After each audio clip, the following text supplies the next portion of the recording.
Well, you see, that's part of the mystery of Alzheimer's disease is that if you look at Alzheimer's, it's so heterogeneous, even though, as you mentioned, plaque and tangles and beta amyloid, all this stuff has been, one of the hypotheses of the disease. However, there is a subset of people who have that stuff and then they never develop Alzheimer's. And then there's another group of people who have Alzheimer's, but they never get that kind of, morphology. And then there's the third group of people that do have Alzheimer's and do have all those things. So it's such a heterogeneous disease. It's hard to explain it just simply by the morphology of the brain alone. That's why it's so difficult to get a grasp on what actually causes this tragic disease. But my goal, if I can do it at some point, is to have a second clinical trial where we actually do take images of the brain before and after our intervention. I think it would be incredibly valuable information to be able to look at that. We haven't had the funding to do a second study. Before I left academics full time back in 2017, which has been 8 years ago now, I tried, after we published that first paper in 2013, I tried 2 times with NIH and 2 times with Alzheimer's Association to say, hey guys, look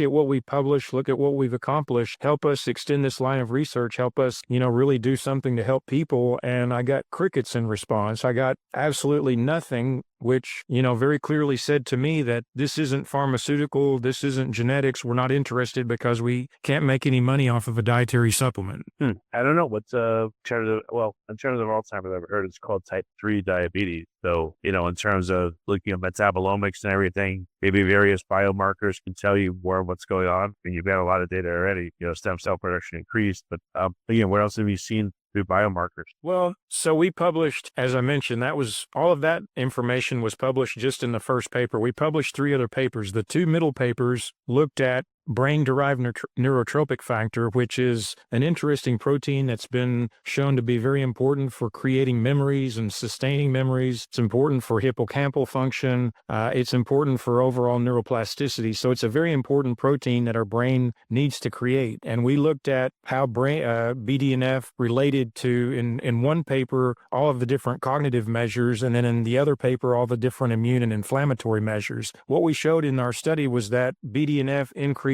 by, unfortunately, it was not statistically significant, but it went up by about 11, it was between 11 and 12%. If we had had a larger sample size, I theorize it would have been statistically significant, but it's difficult to find anything else nutritionally. I think there might be a little bit of support for lion's mane mushroom improving BDNF, but other than lion's mane mushroom, I'm not aware of anything else that has shown any type of similar effect. And what was very interesting about this BDNF relationship in our study was that and this was based on a study that we had conducted prior to our Alzheimer's study, this was in people with HIV, we looked at the effects of HIV and the antiretroviral medications on cognitive function. And what we found was that people that were at a BDNF level of 5,000 picograms or more, they had better cognitive function than those who were lower than 5,000. So we did the same kind of stratification in our Alzheimer's study, and we showed exactly the same thing. If you had a BDNF level higher than 5,000 picograms, then you had better cognitive function. The immune function and inflammatory markers were a little bit